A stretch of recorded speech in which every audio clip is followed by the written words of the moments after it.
at the last two problems. First, this one. And to the minus 2 here would be integral from 1 to 2 of 1 over x minus 1 squared dx. Well, this, even though it doesn't look like 1 over x to the p, if you do a u substitution, this would be 1 over u to the p, and the p would be 2. And if it's 2, I think we have a problem.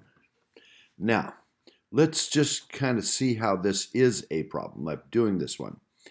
All right, if we put 1 in here, we'd get 1 minus 1, which is 0, and we can't divide by 0. If we put 2, it isn't a problem. So we would rewrite this one to just try to do this one. The 1 is a problem, so we'd say the limit as a approaches 1 of the integral from a to 2 of 1 over, that doesn't look real clear. Let's try focusing there. Oh, that looks better. Okay, 1 over x minus 1 squared dx.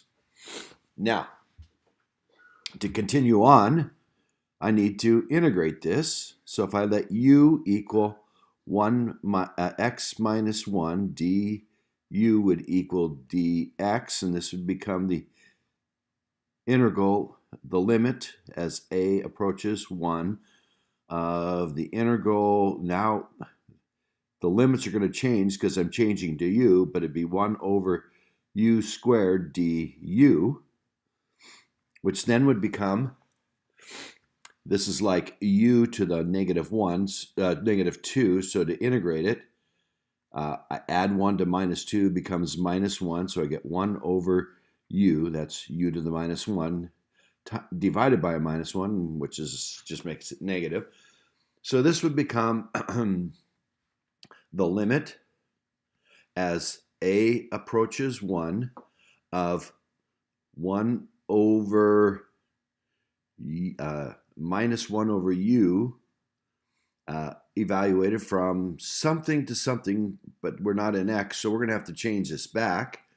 So if I change this back, this becomes the limit as a approaches 1 of minus 1 over, see, u was x minus 1, evaluated from, now we're back in the x's, we can go from a to 2, which would be the limit as a approaches 1 of minus 1 over 2 minus 1, minus a minus, which would be plus 1 over a minus 1. And now we can take the limit. This is simply minus 1 over 1, which is minus 1, and the limit of a constant is just that.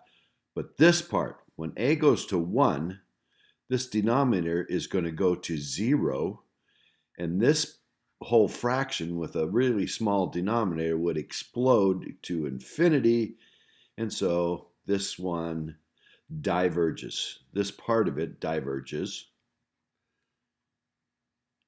Diverge meaning it doesn't approach a number, it explodes, goes off to crazy big numbers.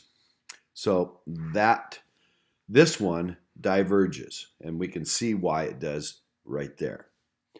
Now let's look at the other one.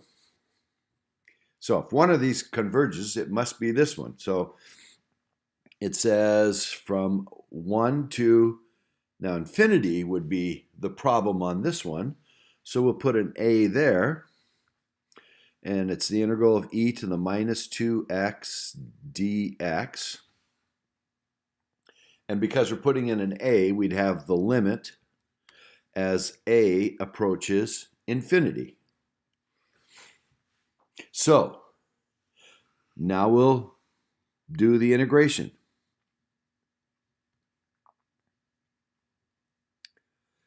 And you can do a u substitution from the minus 2x if you need to, but this would become the integral of e to the minus 2x is e to the minus 2x divided by the derivative of that, which would be a minus 2, using the chain rule.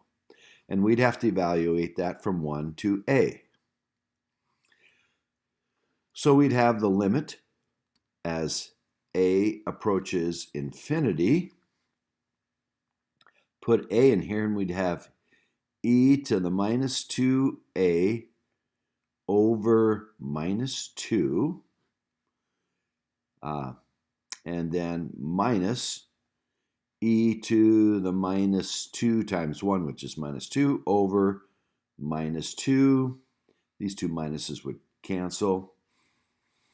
And we have this part, pretty straightforward. That's e to the minus 2 would put it in the denominator. So this is 1 over 2e squared. What's this become? Well, as a gets really large, this really means put e in the denominator. So this is really saying 1 over negative 2e to the 2a. Now, if a gets really large, 2 times it is twice as large. And if you take e to an infinitely large number, this becomes really large, and this makes it really large in the negative sense. But if you have a fraction where the denominator is getting really large, the whole fraction will go to 0. So the limit of this as a goes to infinity is 0. And so this becomes our final answer. And so this one does converge. Okay.